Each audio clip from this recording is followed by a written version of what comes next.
welcome to Ignite Success, where we talk with people, projects, and places that fire up our city.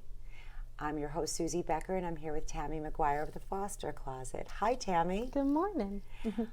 So tell me, how did you get involved with the Foster Closet? Well, it started in our own family's closet. 18 years ago, we became foster family. And in the 13 of those 18 years, we had 61 children. But when the first two left our home, I grieved. And that was 21 months of having them in my home and in my arms. And when they left, we started the foster closet right in that closet. And then it grew so quickly, we moved 9 times in 6 months. Wow. So you took an idea that was very personal and you made it a public impact. Thanks.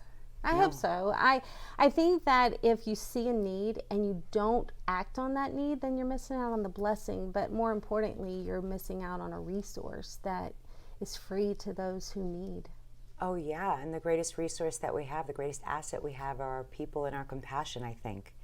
And so the Foster Closet, tell us, how does someone even discover that you're there? Who utilizes your services? How big are you? Where can we find out more about you? So fostercloset.org, first and foremost, that's open 24/7. Even though our storefront might not be open 24/7, we're volunteer-based organizations, so you can volunteer. So you can go online to fill out a form, and our volunteer coordinator will get back to you.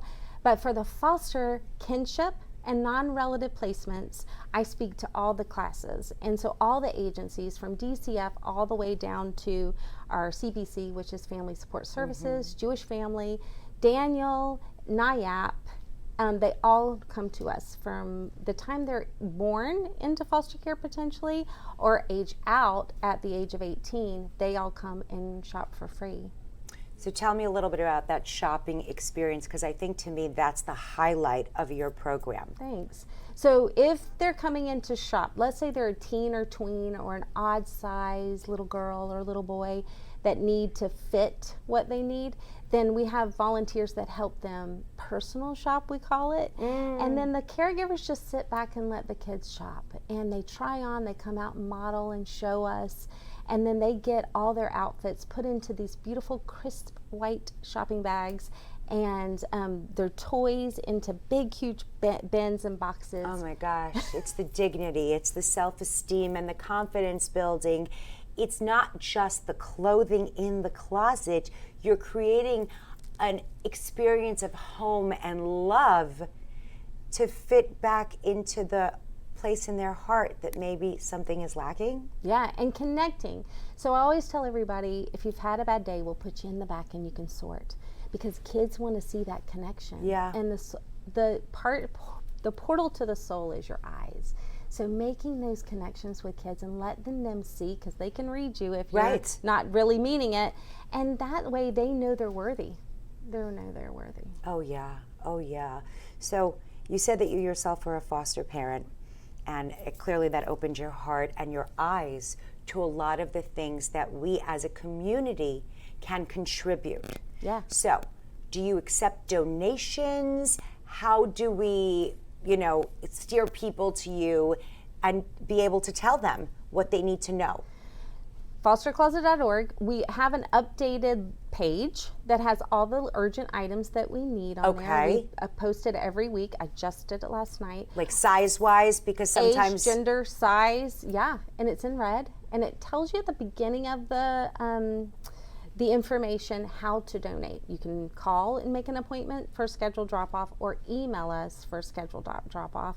And then only those items, because we are packed to the rim with items. And then we flip from winter to summer in March, and in October we flip from summer to winter. So we keep all those items upstairs and then bring them down. Take about 2 weeks to flip. Wow. And how big is your space right now? We're in 10,000 square feet. So I went from my closet. You said that. It started in your own personal home closet, which was how big would you say? Oh my gosh. Was it a walk-in closet? No. It was a trifold, and then it went underneath our staircase, and then it went in our garage, and it just kept growing. My husband paid for us to have a storefront, and then my landlord said, get that off your husband and fundraise. And I go, I don't know how to do that. I was a stay-at-home mom, cosmetologist before that, and did not know how to do it. But I think that people come around you that provide those helpful hints. And then my husband's an entrepreneur, so that's helpful. But it was nice to see me grow as the president, CEO, executive director, because you see the need for the children. They never have to purchase. It's unbelievable. Tammy, I thank you as someone who's a member of the community that I'm raising my children in. You're putting out into the universe. You're modeling the behavior that we expect in our global citizenship. Thanks. So thank you. Thank you. If you want to find out more about Tammy, about the Foster Closet, you can visit thedailynewsnetwork.com. I'm your host, Suzie Becker. Stay inspired and inspiring.